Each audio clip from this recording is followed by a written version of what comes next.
So in this video, we'll go through each integral on this extra worksheet, and again, just quickly talk about what could work, what are some different possibilities.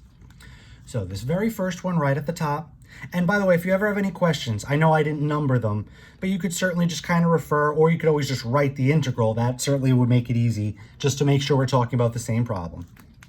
But starting in this first row, problem number 1, that's an inverse tan. And it's really, again, that recognition. Knowing your antiderivatives, that needs to stand out. It may initially look like it has some trouble, but it's a known antiderivative.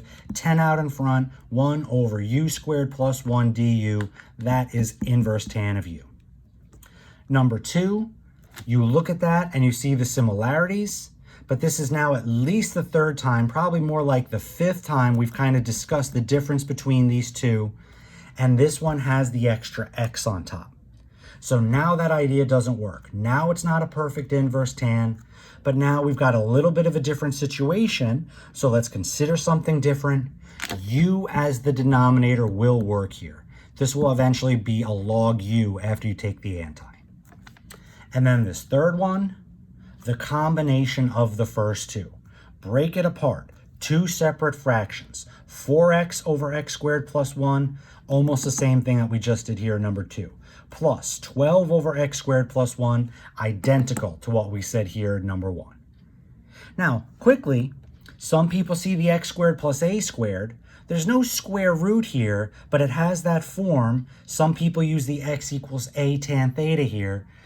It wouldn't be my first choice, but believe it or not, that can work. This next line, these are not trig integrals. They've got regular variables mixed with trig functions, so they all have trouble. They all have multiplication trouble that we can't clean up, but look at the differences in this trouble. Both problems 1 and 2, these are simple functions. There's no extra inner outer complication. It's just straightforward variable times a straightforward trig function, nothing extra at all. Both of these are integration by parts. Both of them would require the u being the variable part. This one, we'd only need one round of integration by parts. If u is x, du is dx, and that's it. But in this one, if u is x squared, du is 2x dx, your new integral would have a lower power of x, but you're still making progress. Just do integration by parts again. But then this third one, that's the inner-outer complexity.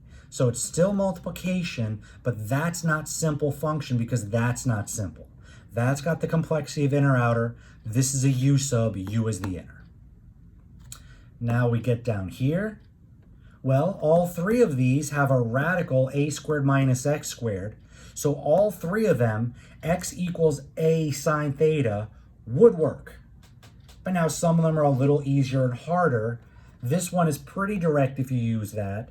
This one, it's not super. It's, you'll end up with an extra sine, cosine squared. You need a little u sub here. Here you get a sine cubed, cosine squared. You'd end up using a little manipulation. You'd use the trig identity and then make a u sub. And again, right off the bat, they all have that square root a squared minus x squared. X equals a sine theta is a good place to start. But now implementing that is different, and the difficulty varies in all three of these. This one, you also have a possibility of forcing the 1 over 1 minus u squared. We had one very similar to this on the chapter 6 test. You could factor out the 16, get that to be a 1 so that that is your u squared. You can make that work. Here, a u sub would work. U underneath the radical, that would work perfectly. Here, this is where a very fancy u sub would work. I don't mean fancy, it's the same u sub you would do here, but just if you pick u as what's under the radical, the du would be a negative 2x dx. Here the x's cancel and you're ready to rock. Here 1x would cancel, you'd have an x squared left over, but u equals 16 minus x squared. You could force that u sub. You could extend it and force that to work. Or last option, believe it or not, there's a funny integration by parts that would work here. You'd have to let 1x go with this part as your dv, and then x squared would be your u. You come down here. This is integration by parts. right? It's one simple function, but it's a simple function with a known derivative and unknown anti. Use your integration by parts, make that work. Here, this is very similar to the bonus that we saw on our last test on chapter 6. Again, just trying a u sub. U as inverse sine x will work. The derivative of inverse sine will give you that as a perfect match to cancel. Here, our only good option here is a trig sub.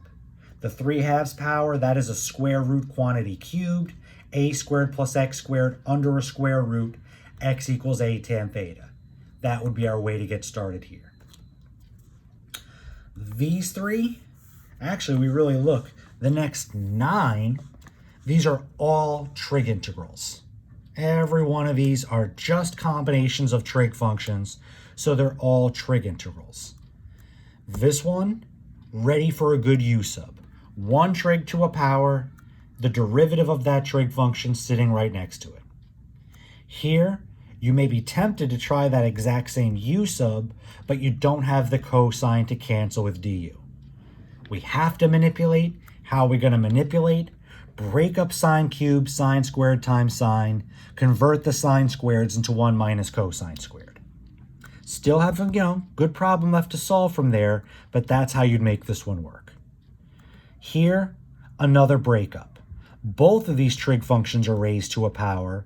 If you try letting u be sine, du is cosine, 1 cosine would cancel, 2 would be left, but those 2 can be converted to sines. Cosine squared equals 1 minus sine squared. That's the manipulation to make. Some people realize it after the fact. Some people do that right off the bat, just again, trying to make something work, trying to make this into something more like this. 1 trig to a power with the derivative sitting next to it. Down here, again, unknown, looks simple. It does have a little inner outer, but it's not a known trig antiderivative. There's nothing quick and obvious. Well, I guess maybe you might say, apply the identity. Tan squared equals secant squared minus 1. You use that identity and you're ready to go. This one, very similar to this one, may not quite seem like it. It may seem a little more similar to this one, but this has a trig function to a power. This is also raised to a power, but this happens to be a perfect match for the derivative of this trig function. So u is tangent, du is secant squared. Here, well, now it's not quite so perfect. If u is tangent, du is secant squared, but you still have another secant squared, but that could be converted to more tangents. So by breaking this up, leaving 1 secant squared, the other secant squared being changed into tan squared plus 1, you could make this into something more like this, where you'd have a good u equals tangent. Believe it or not, though, this could work the other way as well. If you let u be secant, du is secant tangent, 1 secant, 1 tangent would cancel, 2 tangents left behind can be converted into more secants. Over here, well, before we get so hung up in all those forcing the Pythagorean identity, this one should be more obvious right off the bat. Sine squared plus cosine squared is 1, right? That really hopefully stands out. And then almost as much, 1 minus cosine squared is sine squared. So just applying those quick identities, which again, unlike the identities we talked about up here that we were forcing into the problem, these are a little more natural, a little more obvious. So 1 over sine squared, well, that becomes cosecant squared. That's a known trig antiderivative. Here, well, nothing matches, not a known anti, have multiplication. But unlike the ones up here, these don't even have the right matching pairs. Tangent doesn't go well with cosine. Tangent and secant can play nice together. Cosine and sine can play nice together. But tangent and cosine, they're not a good pair. So how can we manipulate? Well, tangent is sine over cosine. Cosines cancel. We've productively manipulated, finished the integral. Similar here, sine over cosine times 1 over sine. Sines cancel. 1 over cosine left behind, that is secant, and that is a known trig antiderivative. So that's the first half, and I really hope it's pretty clear, right? You need good practice. This is just trying to get you in the right direction, but it's still up to you to go through and make sure you could finish. And it also really relies on all the basics, not just basics from Calc 1. That includes a lot of the work with integrals we did in Chapter 6. So now we get to the second page. Integration by parts, right? Similar to the inverse sine. Looks simple, but we don't know the anti, and we do know the derivative. So apply the integration by parts, more integration by parts, multiplication of simple functions. So let's do our integration by parts. This time the u has to be the log x though. You can't make that your dv. Again, as we just said here, you don't know the anti of ln, you only know the derivative. Here, just trying a u sub, let u be ln x. The derivative would then cancel. Here, another u sub, u is the exponent, du would cancel. Integration by parts, this is simple enough. If it was x e to the x, there wouldn't be any doubt. Two very, very most basic functions, just attached by multiplication. That's almost screaming, begging for integration by parts. Here, this technically has a little bit of an inner piece. It's got an extra times 3 inside of here for its inner part. But again, that's not enough to really slow us down. That's still just very basic. That's still integration by parts. Now there's a big difference. An extra times 3 in the inner part, not a big deal. But now that x becoming an x squared, that's a big deal. And that is now a u sub. Now u as the exponent here works just like u as the exponent worked here. Getting down here, especially starting with these first two, again, definitely have the possibility of a trig sub. A squared minus x squared under a radical, x equals a sine theta, could work for both of these. Again, they both have a lot of problems, a lot of complications, so that's a good way to get started. Here, very similar to here, believe it or not, you could actually force a u sub to work or force integration by parts to work. They're both a little strange, but both of those could work here. Over here, well, you could break this up into two fractions. X over this, now u under the radical would work, plus 1 over this. 1 over this is close enough to inverse sine, we could force it to work. So good couple of possibilities for each of these. This one, it's another pretty much a definite integration by, trig substitution. Very sorry about that. Another trig substitution, a squared minus x squared to the 3/2. The reason I keep bringing this up, like we mentioned in the trig sub video, some people are fooled by the 3/2 or the 5/2 power, but that 2 in the denominator is still a radical. So just like seeing the radical over the a squared minus x squared here, that is the same situation here. Just this time it would be x is 2 sine theta, just because a squared here is 4, where here a squared was 9. Getting to this row, both of these, we've got division of rational functions. They're both proper fractions at least. Degree of the numerator is smaller than degree of the denominator. Both of these have denominators that could factor. Therefore, partial fractions is definitely a possibility for both and could work for both.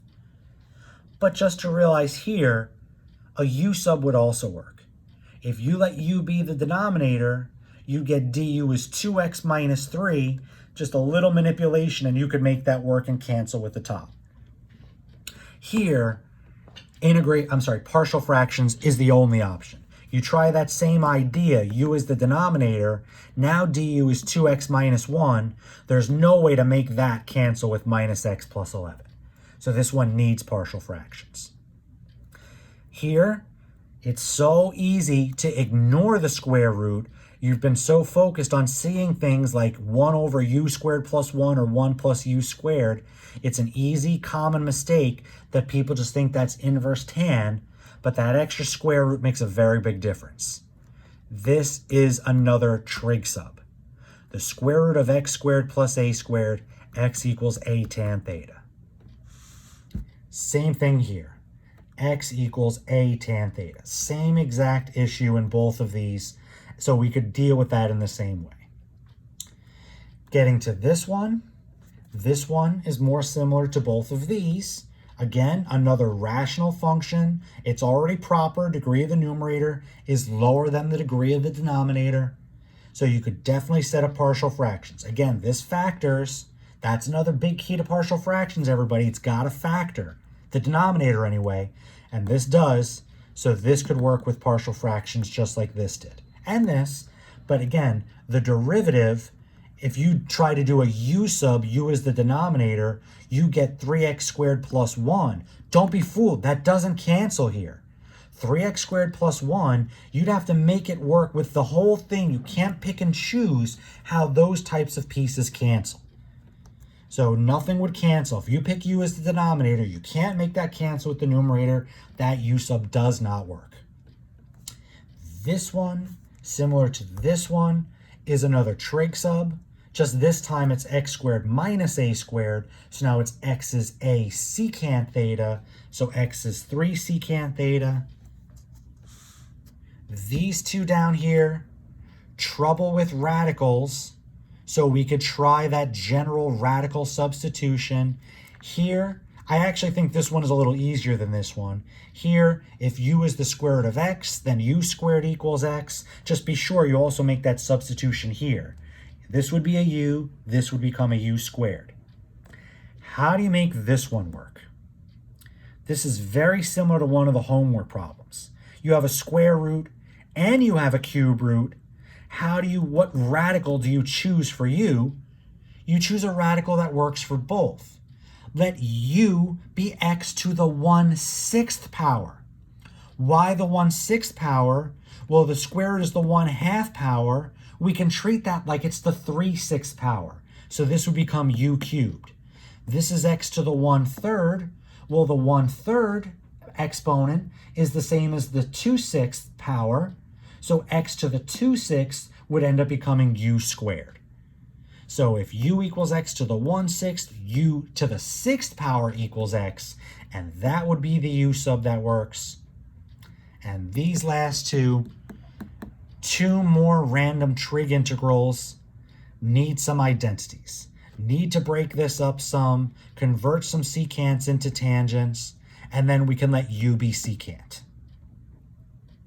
Or, I'm sorry, that would actually work right now. If we let u be secant, we've already got the perfect secant tangent.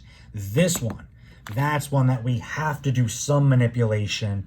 What do? Well, we got to try something. So let's break it up as secant squared times secant squared. Convert a secant squared into tan squared plus 1. Not both of them. Just try one, multiply it out, see your progress, and then reevaluate from there. So again, everybody, that's just 20 minutes, taking a few moments on each one, and also kind of doing some comparison. Still seeing how, again, experience, just as we're going through here, trying to do a little comparison. Why one of these, why this is a u sub, but why this is integration by parts. There's a lot of good little things to discover. And again, it's not that we all have to do things exactly the same way, but we should be able to use the tools that are at our disposal and get answers for any of these problems.